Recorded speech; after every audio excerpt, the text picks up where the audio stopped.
class of world economy led by my colleague who is unfortunately not here today, but we are very glad to receive an invitation to host a very special guest who is today with us. Czech Management Association, together with the Czech branch of the World Business Council of Sustainable Development and the Faculty of International Relations of the University of Economics, is glad to welcome you here at a very special lecture which will be given by Mr.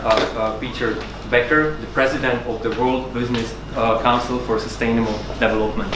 Mr. Bakker is a distinguished business leader who, until June 2011, was the CEO of TNT of Netherlands, based holding of the company TNT Express and Royal TNT Post. Under his leadership, TNT became a leader in corporate responsibility with the groundbreaking partnership with the UN World Food Programme, ambitious CO2 reduction targets from its Planet Me initiative, and multiple years leading positions in Dow Jones Sustainability Index. He is one of the most respected leaders in corporate responsibility, and we are very happy to have him here today. Just a couple remarks on the format of this lecture. Mr. Bekker, who will be having approximately, let's say, 30, maybe 40 minutes for his presentation. And of course, as we have 90 minutes of total time for this lecture, we will be dedicating, let's say, half of it also to Q&A. So we would like to also involve the audience to join this event with maybe comments or questions which are for this topic so crucial. Mr. Bekker will be talking about business leadership for sustainable future. How to address the huge challenges that today's world is facing, what actions are needed by the individuals, what actions are needed by the companies, what actions are needed by the government. This is what we will be talking about today. So once again, thank you very much for joining us today. The floor is now yours.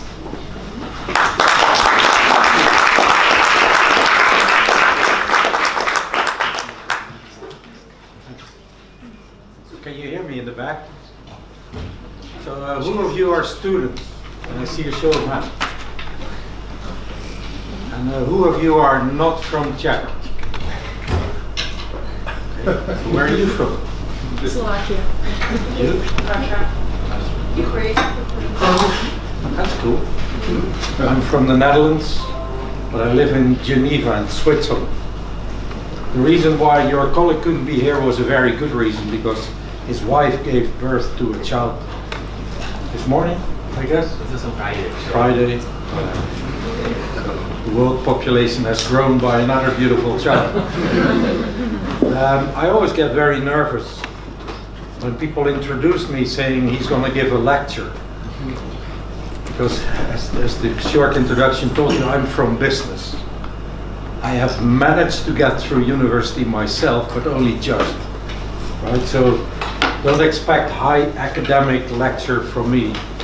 But I will tell you what's going on in the world, and then I want to have a discussion with all of you. So what are we going to do about this stuff? Because we need your help. And so when the Czech WBCSD invited me to come to Prague and said, we're going to do a speech in the university, I got really enthusiastic. Because it's actually much better to talk to you than it is these fine gentlemen up here. Because you guys have the future.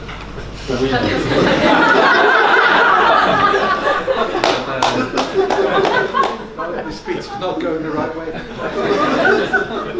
Sorry, boys. It's realistic. You have the future, and these fine gentlemen will help us get there. So, let's get into this, because Mother Earth is screaming at us. I don't know if you ever think about that in that way, but it's an interesting way to think about the world. Mother Earth is screaming at us. And the language that Mother Earth mostly uses is water. It's either way too much water, and I know in your country, in not the recent past, you've had massive floodings of rivers, or it is a lack of water. And I know that your country here is suffering droughts, which will fundamentally change the way that agriculture will happen, the yields that you can produce from the fields, the droughts in the forests, which will lead to massive forest fires everywhere. I don't know if it made it to the news in Czech this particular summer, but there were record forest fires in Portugal, killing more than 100 people. Record forest fires in Sweden. All the way up north in Sweden, the forest burned down. And all the firefighters of Sweden had to go. And there weren't enough firefighters there to put the forest out. In the same week, Paradise burned down, which was kind of like a cynical joke from whatever you believe in, to burn down Paradise, this beautiful village in California. At the same time, farmers in Australia were walking around their fields with shotguns, killing their own livestock. I don't know if any one of you comes from farmers' communities, but the worst thing that a farmer can do is kill its own animals, because that's his livelihood. And they had to do it because there was just no water left in Australia in the rainy season for these animals to survive. And it was more humane to kill them than to let them suffer the droughts. So what this tells you is, it's not incidental changes of weather anymore. It is now happening everywhere at the same time. Some of us, we were in Switzerland 2 weeks ago. And I know it's a bit the same here because I was here this weekend as well. The week started 22 degrees Celsius. On the second day, there were some clouds on the horizon. On the third day, it was 0 and snowing. 2 days later, it was back up to 20 degrees. A little bit like what I see here has happened as well. So unpredictability of weather, severity of weather events is now beginning to become the norm. 5 years ago, I would have made this speech saying, computer science models are telling us that climate is changing and that by the end of the century, all of this will be a problem. We don't need to talk about computer science and simulations models anymore. You just look outside and you see what the impact now begins to be. And this is just the beginning. We are at 1 degree warming at the moment, globally. It is definitely going to happen that we're going to reach 1.5 degrees. If nothing changes, we'll hit 4 degrees warming. None of us in this room have any idea what that will do. But scientists are giving us a very clear memo. And that is, if we warm the planet more than 2 degrees, safe operating space for humanity will no longer exist. I don't know if you heard these words properly. And given that you do not speak English every day of the week, maybe I'll repeat them. If we do not stay below 2 degrees warming, safe operating space for humanity will no longer exist. So what does that mean? Am I just a hippie in a suit telling you the world will come to an end? No, I'm a pragmatic business dude. But what it will mean is that up to 1 billion people will be displaced from their homes. So if you think migration is a problem today, where people are fleeing from North Africa because food can't be grown and income can't be made, so let's go to Europe, then think again once 1 billion people start to go and move. Big cities, famous cities, will no longer be safe, will need to be replaced. Massive migration. So, I don't know, who in this room, I'll just do some checks occasionally to see if you understand English and are awake, right? But you seem pretty attentive, that's great. I mean, well, anyway. So, the world is changing, the planet is screaming, and that is the thing to remember. But it's no longer just the planet scream. People begin to scream at us in all kinds of ways. So it's not just, you know, climate change is a problem, oh, how dare I said, no. Societies are now building tensions. And societies build tensions in a couple of ways, you know. Societies build tensions by people going on protests.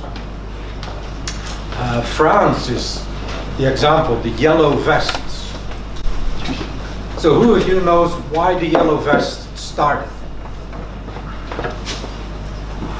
You know. So tell me. Because of petrol tax. How much? 7 cents on a liter of diesel tax. Which is like absolutely nothing. And by the way, it's absolutely the right thing to do from a tax point of view. Because if you want to discourage diesel, with its enormous bad air quality problems, as you can smell in your own streets, you make diesel a little more expensive, petrol a little cheaper, and people buy petrol, not diesel cars, will be better. 7 cents on a liter of diesel was well accepted in Paris, where people don't drive much, they use metros and public transports and others. It bankrupted families in rural France, and they put the country on flames. And what did they do? In the second weekend of the Yellow Vest protests, they went to Paris, they picked up bricks, and they threw them through the windows of banks. Meaning, people are fed up with inequality. Why did Brexit happen in the UK? Not because people from rich and wealthy London thought it was a good idea, but everybody outside of London had given up on politics and thought this was a great way to voice a protest. Why did everybody in Midwest US vote for this clown called Trump? Because they were fed up with the system. It was a protest voice. And so we see a number of crazy things. The best thing we've seen, which might actually be the biggest hope we have, is Greta from Sweden. She must be a hero to all of you. You may not know her name, but she's the 15-year-old girl who started the climate marches and the climate strikes in schools, which I think has now come to Czech as well, if I'm well informed. But in all countries in the world, children are now on Fridays walking out of schools to strike or protest for climate action. And their message, I don't know if you've ever seen Greta speak in the United Nations. The video can be found on YouTube and all these channels, where she basically said, we, the children of the world, ask you, the adults of the world, to take action now. I was very encouraged. The guy is not here. I had a meeting on Friday, who told me he has, here it was a Czech person from business, who told me he has a son of 22 years old, who said to his dad, that guy I was talking to, the fight of your generation was communism. The fight of my generation, 22 years old, i.e. your generation, is called climate change. And that's actually a pretty cool way to think about where you guys should focus.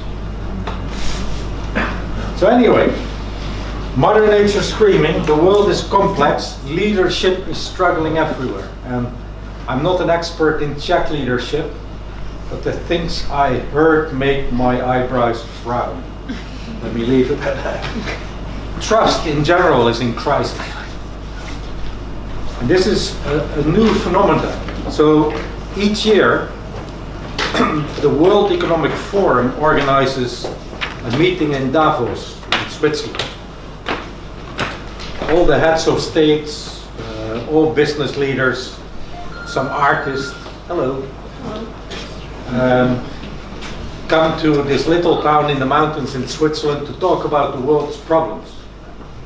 And each year on the first night, a company called Edelman, a big PR firm, is publishing the Edelman Trust Barometer.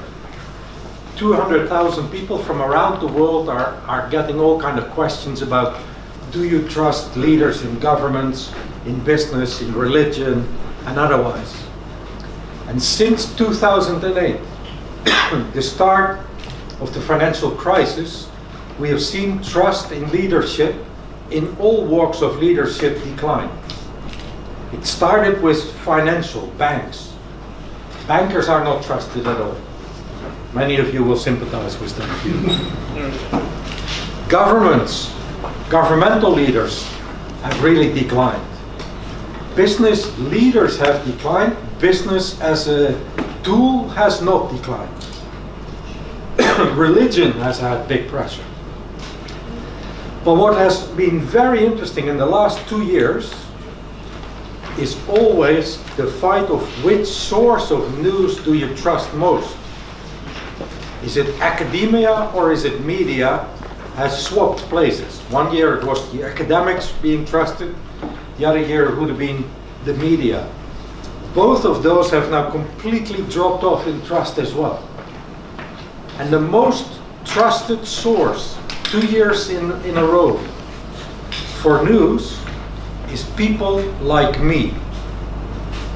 And I do not mean dudes in suits who talk to you. It's people like you who you are in contact with on Facebook or Twitter or Instagram or whatever friends you have in social media. I'll give you one more interesting new statistic from this year. 37% of millennials in this Edelman Trust Barometer claim to never ever have met their best friends. Like, how the F is that even possible? That's a pretty weird quote. 37%, 1 in 3. I don't know, is there anyone in this room brave enough to admit that they've never met their best, physically met? I mean, you meet them on the screen, I know. But, I wouldn't admit it either, I tell you that. But it's weird. Anyway, trust is in crisis. So I'm here to talk about sustainability. And sustainability is not a new concept at all. So sustainability, the modern sustainability movement, basically started in 1972, when the Club of Rome published a book called The Limits to Growth. That's the start. So in this study, this work that a whole series of wise people did in end of 60s, early 70s, they said, we, humanity, are using resources at a pace that Mother Earth will not be able to renew, and we will hit the limits to growth pretty rapidly. It was the first time ever that was being said. So, end of last year, October of last year, the Club of Rome celebrated its 50th anniversary. They published a new report, which is called Come On, which I guess is trying to speak to audiences like yours, a little sexier than Limits to Growth. Come on! Which, I mean, come on is a great statement because you can say, come on, you can do it, or come on, what are we going to do? You know, there's deep thinking behind that title. In that report, they basically say everything we said in 1972 is true. And by the way, most curves for demand of resources are steeper than we anticipated in 1972, i.e. the environmental problems are bigger even than we said when we wrote the first report. But there is now a second problem which we did not talk about in 1972. So the world has 61 million refugees today. Okay, 61. 6 times as many people as live in your country, Czech, for those of you from here, are refugees, i.e. cannot live in their own house or city and are migrating. from 2025 onwards, that number will double each year. So in 2025, the projection is 50 million more refugees will be added. 50 million more will be added the next year. So that's now the second big problem that the world is facing. And I know here in Czech, some of the conversations are about that as well. It will continue to dominate. In 1987, the Brundtland Commission came out, and Brundtland was a woman, prime minister in Norway, who led the United Nations Commission, which is basically the best definition of sustainability. And since somebody told me this is a lecture, I might as well give you some definitions, right? So the definition of sustainability that the Brundtland Commission came up in 1987 is: sustainable development is a development where we can cater for all the needs of today or today's generation without compromising the needs of future generations. That's textbook stuff for you. And it's very simple. We must all live our lives. We take what we need, but we leave enough for next generations to do the same. And that's where the problem starts. It's not that we don't know what to do. I don't know if any of you studies this stuff. And does anyone know what this is, what I have on my lapel? What is it? Sign. Pretty cool. You just won a prize. Do you have one? Ah, there you go. Oh. Thank you. You're welcome. So, these are the SDGs, Sustainable Development Goals. 17 goals, 169 targets that describe the future that we all want. And this is not some bureaucrat in the UN who has written a nice report and now we all have a future we want. These are all countries in the world negotiating this over a 6-7 year period and agreeing it in September of 2015. The Paris Agreement was struck in the same year. It became most famous because this one clown in the Rose Garden said he would exit it. That is fine. He still hasn't done that, by the way. And all other countries in the world are part of it. So this Paris Agreement says we want to stay below 2 degrees of warming. This is about climate change. And we should really try to stay below 1.5 degrees of warming. So let me wake you up in a rather blunt way, if I can. So if we want to stay below 2 degrees of warming, we can all together, all people in Czech and all people in other countries in the world, continue to emit the emissions that we emit today for 23 years, and then we need to shut them all down. If we do that, we will have 66% chance of staying below 2 degrees. It's not even a 100% chance, but it's a fair chance, you know, I'll take my risks. If we want to stay below 1.5 degrees, we can emit, all the countries, all the people, what we emit today, and we have 12 more years. And then 0 emissions, everybody, everywhere. Which I don't know if any one of you studied the energy system and know how many barrels of oil we pump each day and burn. So does anyone know how many barrels of oil we pump each day and burn? So a barrel of oil is like this, you know, like you can do this, it's a lot of stuff in there. 100 million of them each day. That's kind of crazy, isn't it? 100 million each day, burned. So, here's the simple rule. We want to stay below, let's say, 2 degrees. It's reasonable. We need to peak emissions in 2020, so we can have a little bit of growth because China and India and those places will want to grow. But we must stop growing the emissions by 2020, and we must halve them every 10 years thereafter. So 2020 is the peak, 2030 we halve, 2040 we halve again, 2050 will be close to zero. That's a pretty massive change in an even bigger system.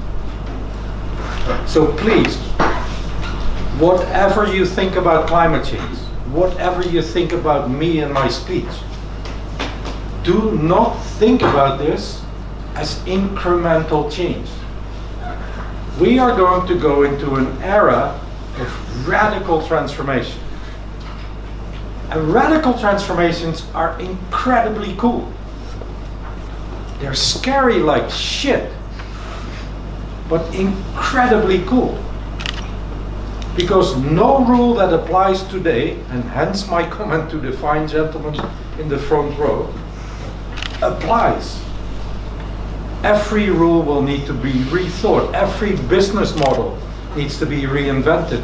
Every technology needs to be held up against this transformation. And those who get it right first, and that's where I would call on all of you, because I have been taught over the last few days that Czech people are incredibly creative people. You can win this battle. You can become the most competitive economy in all of Europe if you make that shift faster than any other country. We know why business has to take the lead in all this. Because if business doesn't do it, it will go broke. So some of the leading companies in the world, Unilever to be one, they now measure the impact of all these trends on their business. Last year, 2018, Unilever had $430 million of damage as a result of weather events in their value chain. i.e. because floodings and storms and droughts, products that they are growing to sell to consumers like you and I could not be sourced, and they needed to find alternative sources. Cost of inaction is now really growing. Opportunities are rising fast. You know, the Better Business, the Better World report came out 2 years ago. 60 business opportunities have been identified in new technologies. Massive opportunities. Risks are getting up, and governments will take care of them, and collaboration will be crucial. So I come from a place called the World Business Council for Sustainable Development. It's basically, I think we have logos later on, 200 companies from around the world, all the big brands in the world coming together to say, what is business going to do? And we've created our own definition of what is this all about. And the definition is a relatively simple one. There is going to be 10 billion people on planet Earth relatively soon. There's 7.5 billion people today.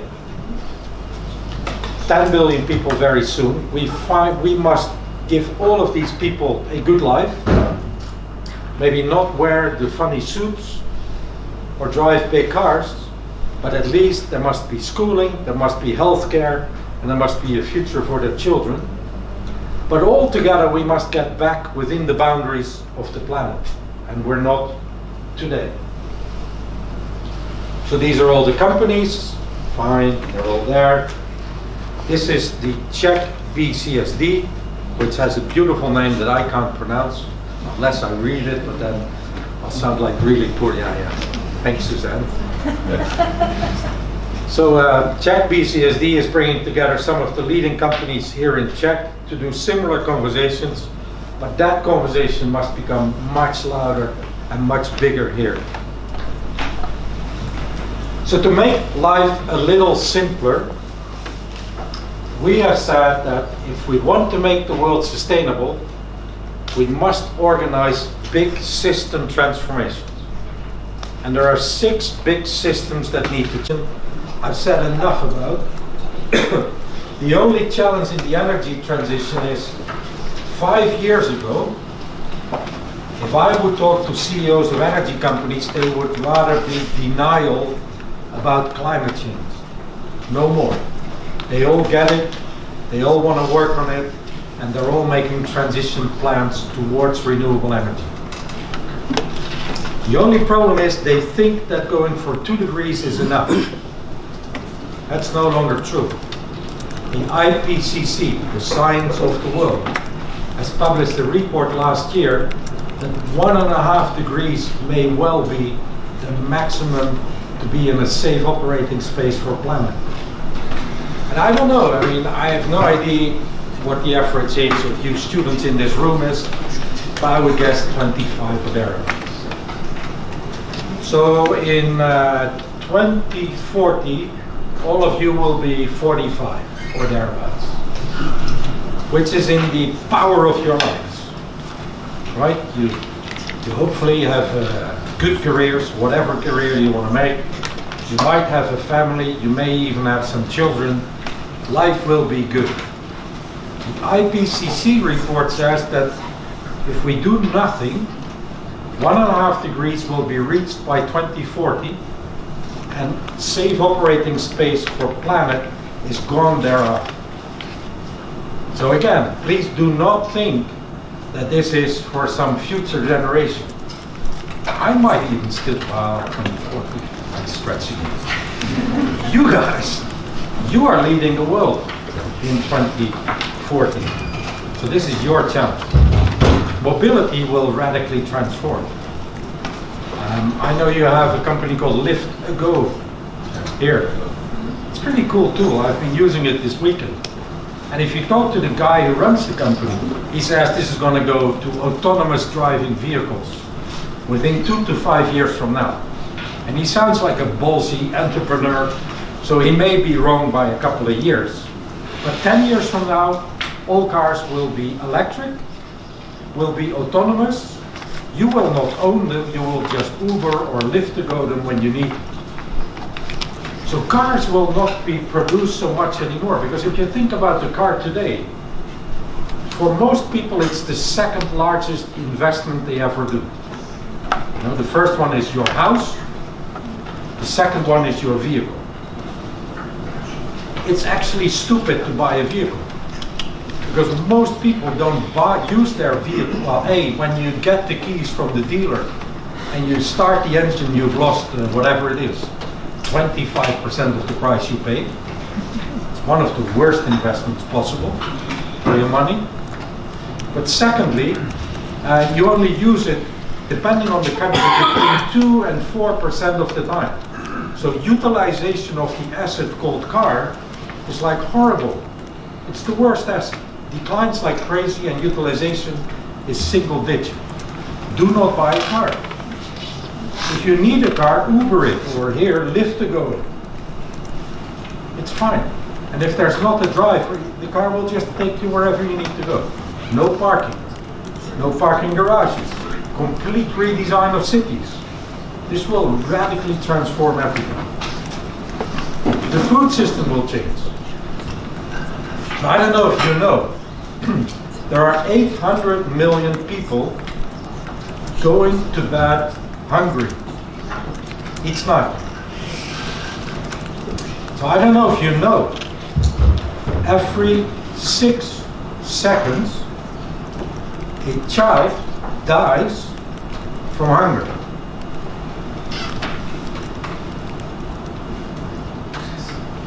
Another one just died. Another one just died. Another one just died. 18,000 children die each day from hunger. Have you ever seen it in the newspaper? Is that not a bit weird? It's the biggest scandal on our planet. And then there is 1.2 billion people who are obese, who eat themselves unhealthy. Go to Mexico, 60% of children under the age of 11 are obese. That country is already bankrupt from future healthcare costs. We must change all this. We need a healthy food system.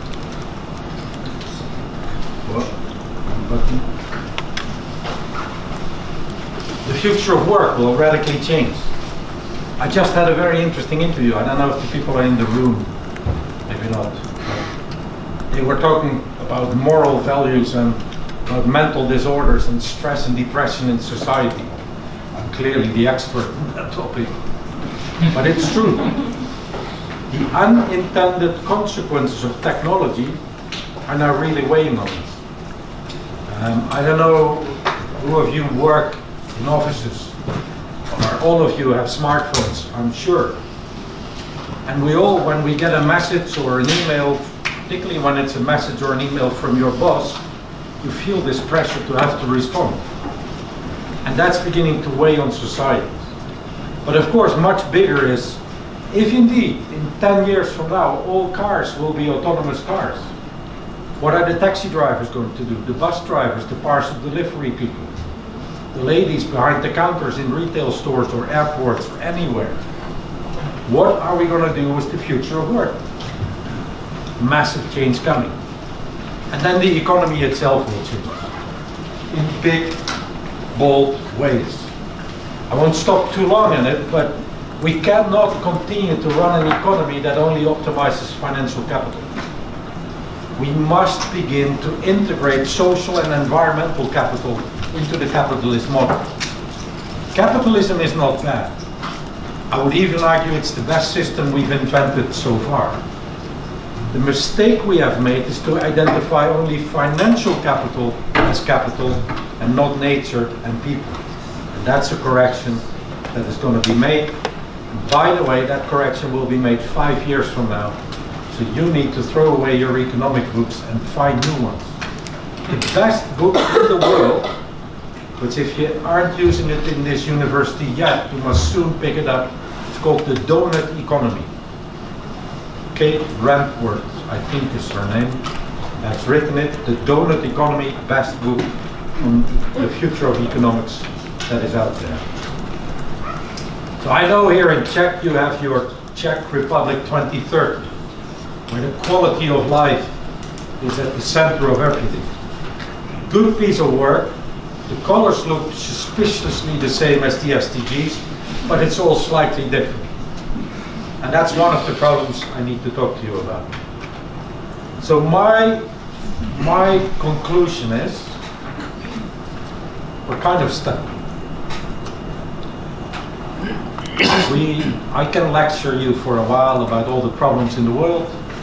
I can tell you about all the solutions that are out there, but are these solutions really scaling up? Do we understand what it needs to make this transformation happen that the world needs? And I don't think we do that well enough today. And we know that time is running out. 2040, 1.5 degrees, I've given you that. I don't know, is Netflix here? Can you see Netflix?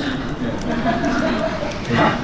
I don't know, when I go to China, people say, oh, you can't see Netflix. I guess this is not China. So Netflix, April 5, 2 weeks ago, One Planet, or our planet. So, have you seen it? Who has seen it? 3. Write it down, Our Planet. It's like the most amazing documentary ever. And it's this voice, David Attenborough. I shouldn't say anything, but if I imagine the voice of God, it would sound like that. And anyway, so he shows the beauty of nature, but also the sensitivity to all the big changes that humans are putting into it. Amazing video. So systems need to be transformed, but it's difficult. And that's where you guys come in, because you're the smart kids in town. System transformations mean it's not just about climate change. It is about how do we create a system where consumers are conscious, where we use the science, where we measure the right metrics, and where regulation, taxation, the role of government will come to the fore. And how do we talk together rather than business versus government versus NGOs? How do we change the capitalist system? Because we cannot continue to go on like this. What is it in terms of transparency, in terms of properly assessing the risks? Too many times, and let me tell you that, too many times when you talk about sustainability, people talk about short-term versus long-term. Short-term profits, long-term challenges. It's not true. There is no short-term. There is no long-term. There's only present tense. Every risk that is out there today is a risk today. Every business decision, every life decision that you guys make will determine whether we solve these challenges. We need to make sustainability much simpler. Because having 17 goals, 169 targets in the SDGs, having checked 2030 or Vision 2050 in the WBCSD, it all sounds great, but it all makes you wonder, which framework do you want me to follow? So keep it simple. In check, I would volunteer there's only 2 problems. Which is not true, I know, but we need to simplify. One problem is climate change, the other is inequality. Solve these, get on to the next one. Solve these, get on to the next ones. Rather than trying to solve everything at the same time. Globally, it will be a bit different. You know, some countries, water is a very big problem, or migration might be. We'll deal with that as we go around. The one thing I want to keep with you is business as usual is not going to be successful. Please do not dream the dreams that I once had. They're not going to get you anywhere. Radical transformation will come our ways, and business must lead it. So the role of business will completely change in the next few years. It all started with philanthropy. You know, you made some money, you gave it back. Giving back. Then we invented CSR, corporate social responsibility, where we said, we are responsible businesses, so we'll take care of the community. No longer good enough. We now integrate sustainability into strategy. If the products a company produces are not sustainable, the company will fail. Tomorrow, which is literally tomorrow or 2 years away, the fiduciary duty of boards of companies will have to integrate environmental and social sustainability. A board is not just responsible for making profit, but is responsible for taking care of the world and the communities around them. So we need to do all kinds of things to get better views. And most of all, we need to get the people in Czech Republic and onto the case. And you guys, I mean, I've said it before, this is not about some speech from a dude in Switzerland who flies around the world to talk about sustainability. This is about what can we do in your country? What are the real innovations that you guys can drive in? How do we change the shape of a city like Prague?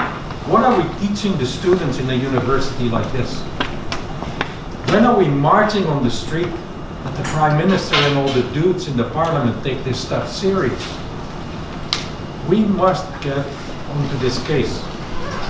So I think, from what I've seen, there are challenges in your country, but there is way more opportunity. And I hope that, you know, Czech VCSD and all the bright people that are here can help that materialize. So thanks for listening.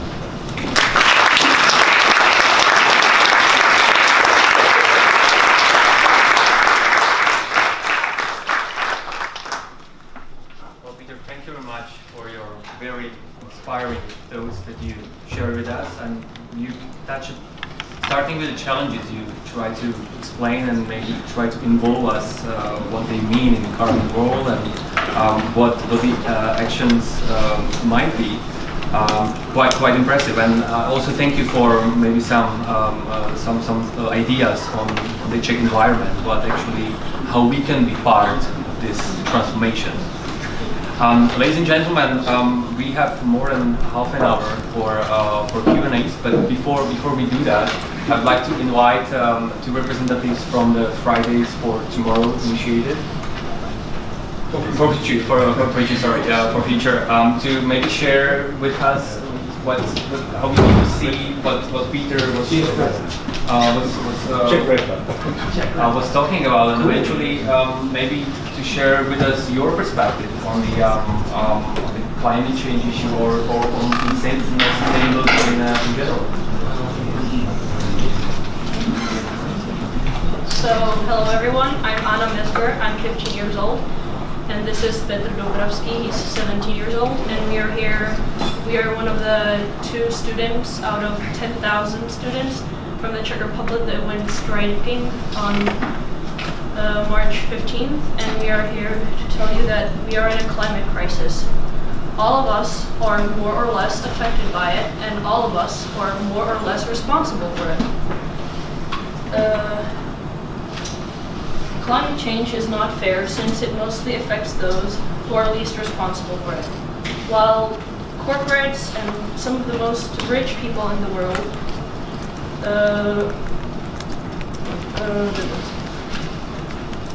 are least affected, some people that are in the poorest places in the world are most affected by these changes. While countries of global north are most responsible for climate crisis, it's countries at the global south who are getting the most damaged by the climate crisis. While the other generations are responsible for situations on our planet, it's young people as us whose future is being destroyed. It's up to those responsible, and WBCSD members are those responsible to take the action. It's only them who can save the future of humankind. We have enough of politicians and corporates ignoring the climate crisis. Climate crisis is system issue and it needs system solutions. We need to change the system, not the climate. According to scientists, we have only 12 years to start lowering our CO2 emissions. That is why we decided to strike the school on March 15, and that is why we are going to strike again on May 3rd. We have not been given any other option to save our future. There are hundreds of thousands of us around the world calling for change. In spite of that, most politicians and corporates are still ignoring us or giving people fake hope and fake promises instead of real action. Performing as green and sustainable and ignoring what is necessary to do doesn't help to save our future. We cannot try to appear green but still be responsible for the climate change. The climate crisis cannot be solved by its causes. It's clear that limitless economic growth is not possible on a planet with limited natural resources. If those who are responsible for the climate crisis won't do anything, we will, because it's our future and we won't let it be destroyed. As Greta Thunberg said, the change is coming, and whether you like it or not. Thank you.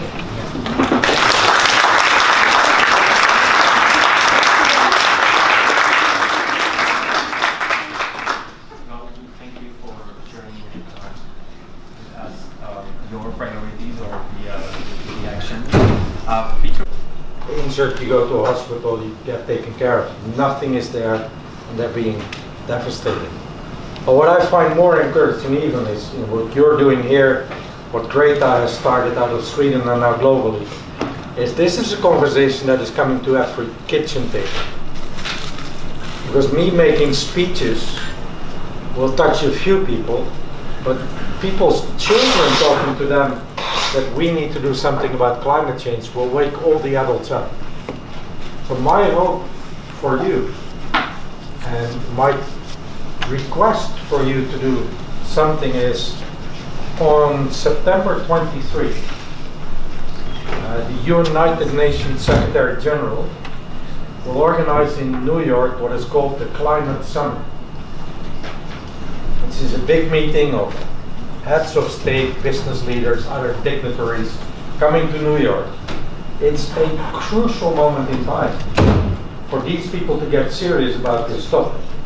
And I can tell you, because I'm inside some of these talks, they're not serious today.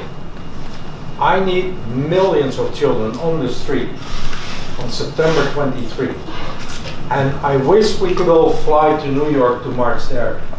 But that would be kind of defeating the purpose of climate change. So let's not do that, but let's march every capital in the world on that day to show the leaders in New York how serious not only they need to be, but how serious the next generation will be. So I am incredible. I said it not even knowing who you were, that in some ways you are the hope. And not only because you're the young people, but because you're going to hold us accountable to solve this issue. And that's kind of cool. So thank you. Well, thank you. Back to the Q&A section. So we have almost half an hour, so there is time for you, the audience, to eventually make some comment on we already heard, or we ask questions to our distinguished speaker. But before doing that, please introduce yourself so we know who you are. Please, here in the front, the lady. We have two ladies first, and then okay. Well, firstly, thank you very much for the presentation. I really appreciate you coming here and sharing these ideas and topics that are really important for our world. I would like to hear your opinion on the following topics. So, for sure, redefining value and narrowing the SDGs you want to fulfill to accomplish them so that you actually fulfill them, they are really important. But what do we do with developing countries and small businesses? So it's the same problem we faced whenever it was CSR reporting, right? Big companies, they have a purpose, it's somehow making their profit better, but developing countries and small businesses, they really taking care about surviving and not making better. And we don't have time for them to get to the stage of the USA or, I don't know, Deloitte and KPMG companies. So what do we do with that? How do we change that? Yeah, I think developing countries, I mean, it's two distinct questions, right? So developing countries is a very different problem than how do we engage small and mid-sized companies. So in developing countries, it's like I said, you know, I cannot tell you, of course, what the priorities in Czech should be, but when I look at it, climate and inequality, given the high insolvency rate you have amongst the poor in the population, seems like the right things to focus on here. In developing countries, it will be very different priorities. It will not be climate change so much, it will be climate resilience, meaning that climate will change. How do we avoid them losing every time there is a storm, and how can we make infrastructures a little more resilient than they are today? And the other big priority there will be how do we create inclusive economies. So rather than flying in United Nations in white jeeps to provide some aid, how do we actually invest in the countries, in the economies of those countries, to create jobs that are sustainable and that provide income to the many people that are out there. Small and mid-sized companies, I am not a real expert, I have to admit that part, but what I've noticed is almost all small and mid-sized companies somewhere, somehow are in the supply chains or value chains of large companies. Because they either sell products of large companies or they use raw materials that large companies produce. And I think using the force of value chains is what is going to change them. Because it's true, if you are a small entrepreneur and you have 2 or 3 people on your staff, you don't have time to think about climate change or these type of things.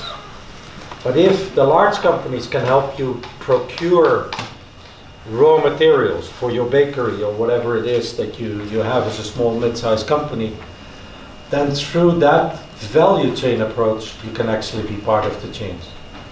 I think the bigger part of the change that small and mid-sized can play is in the cohesion in society. Because large companies are an okay tool to organize some things, but they are very anonymous. You know, I used to run a company which had 190,000 people around the world. And I was pretty young and pretty okay on my energy. But in a busy year, maybe I would meet personally 1,500 of those people. So 190 or 188,500 people were also on our payroll, but I had no idea who they were, what their life was about, whether the company was helping them well or not well. So it's a very faceless monster in many ways, these big companies. Small companies are not. And that, the interview I just did outside is, you know, if you look at communities, if you look at societies today, it becomes very anonymous. There are so many people lonely out there today. Small companies can change that. They can build cohesion because they know the people that will come to their stores, that will work for them. They know the families of those people. We can take care of each other a bit better. So I don't think a small and mid-sized company, as necessary as it is, can change climate change so much, because it's a very big problem for a very small unit. But it will be able to change the way communities function in a much more impactful way. So I would focus there if I was in that business. Okay, first of all, my name is Miriam. I'm coming from a very small country, Bosnia-Herzegovina. So we are considered as a developing country, and I was doing my bachelor thesis on the topic of CSR activities. So I can answer you like from first hand from very small countries. We don't report real CSR activities, as also we have big global corporations in my country. But first of all, it was very important to recover the construction of a city, to have food, to have buildings and everything. So when it comes to CSR, it's very hard to go on it. We do pretty small things. So like to help somebody who's ill, or to, I don't know, to reconstruct some orphanage or something like that. We don't go on big CSRs, first of all, and we don't report you in a proper way. And that was like a small answer to you. And then I have two questions for you actually. First of all, I was watching one video a few days ago. It was from one guy who's traveling around the world, and he went to Kiribati, if I pronounce it very good. And they said the daily level of the altitude is 3 meters, and that the country will disappear till 2020. And they have to evacuate a lot of people, and now they are searching for places where to bring them to work, so they can get money to that country, so they are building some walls that are disappearing constantly. So my question is, how many countries and islands like that exist? Do you have any like projection of that they will disappear like very, very fast? No, but I know there's more than 100 islands which are at risk. But it's not just the islands, you know. It's countries, I know, but like this was very shocking to see how they are really disappearing, like completely. Yeah. That they are evacuating houses and houses, and for example, one guy